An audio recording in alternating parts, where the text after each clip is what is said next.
Olá! Se a ideia de programar parece um bicho de sete cabeças, um mistério gigante, pode relaxar. A gente vai desvendar isso junto. Vamos começar do zero absoluto, sem precisar saber nada, e chegar até o nosso primeiro oi para o mundo digital. A aventura tá só começando.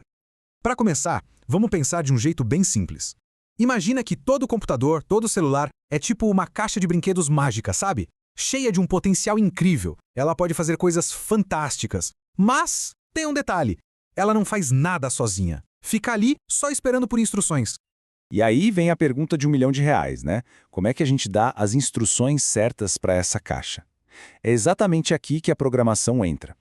Programar, no fundo, nada mais é do que a arte de escrever as regras do jogo na língua certa para que a mágica aconteça do jeito que a gente quer.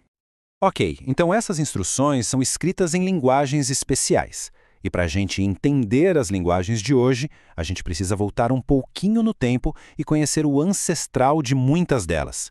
Uma verdadeira lenda no mundo do código, a linguagem C. A linguagem C era como o primeiro manual de instruções para construir com Lego. Era super rápida, muito poderosa e dava um controle total. Diziam que ela falava direto com o metal, ou seja, se comunicava diretamente com os componentes do computador. Para se ter uma ideia, sistemas como Windows e Linux nasceram dela. Só tinha um porém. Se uma pecinha fosse colocada no lugar errado, a construção inteira podia desmoronar sem aviso nenhum. Era poder com muita responsabilidade. E esse livro de regras do vovô C foi tão importante, mas tão importante, que ele acabou inspirando uma família inteira de outras linguagens. Todas elas, de um jeito ou de outro, compartilham um DNA, uma gramática em comum. O legal disso é que quando se aprende uma delas, fica muito mais fácil aprender as outras. A evolução continuou com o C++, que a gente pode chamar de filho mais velho. Ele herdou tudo do C, toda aquela potência, mas trouxe uma novidade: blocos de montar prontos, que os programadores chamam de classes.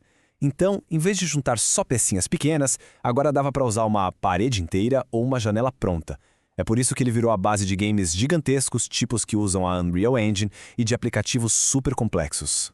Depois vieram os primos que colocaram a segurança em primeiro lugar, o Java e o C#.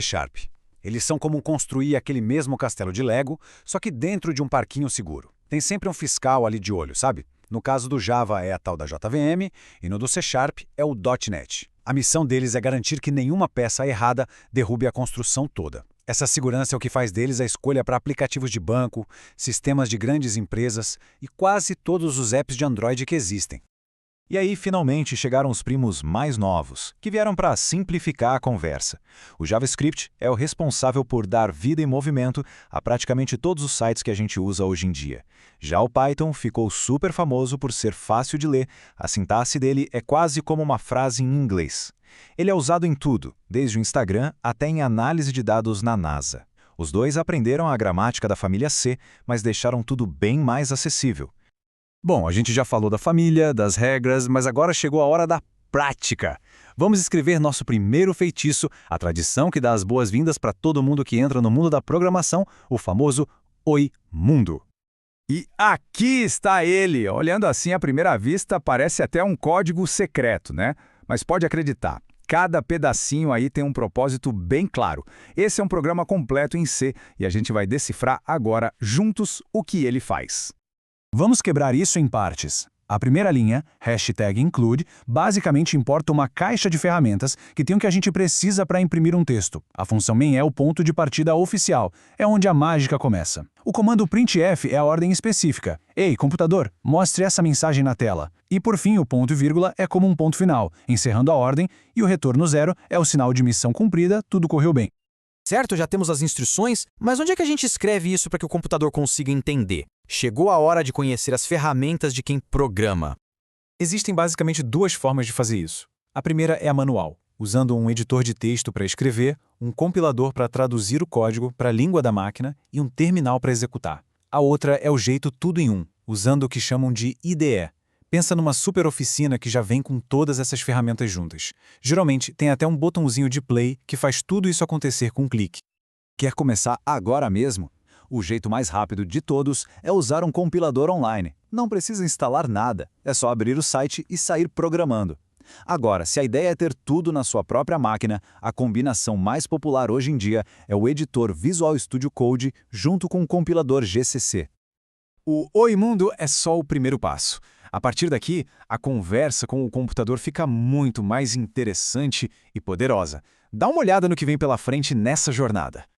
Os próximos passos são sobre aprender os blocos de construção essenciais. As variáveis, por exemplo, funcionam como se fossem gavetas para guardar informações. As condicionais, como if e else, ensinam o programa a tomar decisões. E os loops? Os loops permitem que o computador repita tarefas de novo e de novo, sem se cansar, automatizando um monte de trabalho. E é isso, a porta para o mundo do código está oficialmente aberta. Da ideia da caixa mágica até a primeira linha de instrução, essa é uma jornada contínua, cheia de descobertas. A pergunta que fica agora é, com essas ferramentas em mãos, qual vai ser a primeira mágica a ser criada por quem está começando?